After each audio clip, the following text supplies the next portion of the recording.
বাঙালির সব থেকে প্রিয় একটা কাতলা মাছের রেসিপি আজ আপনাদের আমি করে দেখাবো। অবশ্যই সাথে থাকছে কিছু tip and tricks. By the way, আমি অমৃতা আর আপনারা দেখছেন অমৃতাস ফুড অ্যান্ড ফান। আর আজকের আমাদের রেসিপি কাতলার কালিয়া। তাহলে চলুন শুরু করা যাক। এইদিকে প্রথমে আমি নিয়ে নিয়েছিলাম কাতলা মাছ, আর সেটাকে ভালো মতো হলুদ লবণ মাখিয়ে ভেজে নিয়েছি। আর এখন আমি করছি মশলা, আর একদিকে আমার মাছটা ভাজা হয়ে গেছে।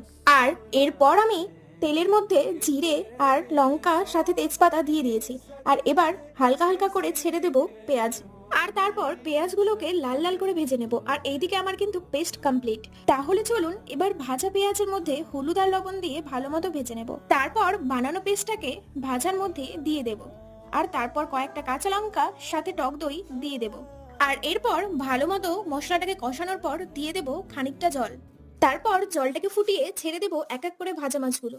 আর তারপর গরম মশলা দিয়ে নামিয়ে নেব। রেডি আমাদের কাতলা মাছের কালিয়া। তো বলুন কেমন হয়েছে।